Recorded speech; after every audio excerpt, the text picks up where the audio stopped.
मंत्र्यांनी स्वीकारलेला आहे अशी माहिती मिळते आणि मुख्यमंत्री आता विधान भवनाकडे निघालेले आहेत। अधिवेशन सुरू आहे, अर्थसंकल्पीय अधिवेशन, त्यासाठी म्हणून आता मुख्यमंत्री विधान भवनाकडे निघालेत। मात्र त्याआधी धनंजय मुंडे यांचे पीए धनंजय मुंडेंचा राजीनामा घेऊन मुख्यमंत्र्यांपर्यंत पोहोचले होते। मुख्यमंत्र्यांनी हा राजीनामा स्वीकारलेला आहे। आताची सगळ्यात मोठी बातमी, मुख्यमंत्र्यांनी धनंजय मुंडे यांचा राजीनामा स्वीकारलाय।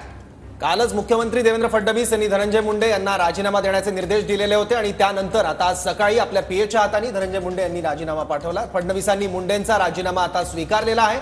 आताची सगळ्यात महत्त्वाची बातमी आणि हा राजीनामा स्वीकारल्यानंतर मुख्यमंत्री फडणवीस हे विधान भवनाच्या दिशेने रवाना झाले आहेत। तर काही वेळातच आता विधान भवनामध्ये या राजीनाम्याची घोषणा केली जाईल। थोड्याच वेळामध्ये विधान भवनात धनंजय मुंडे यांच्या राजीनाम्याची घोषणा केली जाईल।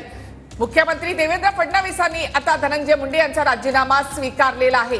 मुख्यमंत्री फडणवीस आता विधान भवनाकडे निघालेले आहेत। अर्थसंकल्पीय अधिवेशन सुरू आहे, 11 वाजता हे अधिवेशन सुरू होणार आहे, त्यासाठी मुख्यमंत्री आता विधान भवनाकडे रवाना झाले आहेत। थोड्याच वेळामध्ये विधान भवनात याची घोषणा केली जाईल। मात्र मुख्यमंत्री देवेंद्र फडणवीसांनी धनंजय मुंडे यांचा राजीनामा स्वीकारलेला आहे।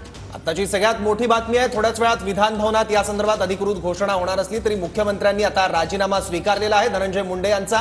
धनंजय मुंडे यांनी आपल्या पीएच्या हाताने मुख्यमंत्र्यांकडे आपला राजीनामा पाठवला आणि हा राजीनामा मुख्यमंत्री देवेंद्र फडणवीस यांनी स्वीकारला आणि आता मुख्यमंत्री फडणवीस हे विधान भवनाच्या दिशेने रवाना होतील आणि तिथे याची अधिकृत घोषणा देखील ते करणार आहेत। आताची सगळ्यात मोठी बातमी, अखेर धनंजय मुंडे यांचा राजीनामा मुख्यमंत्र्यांनी घेतलेला आहे।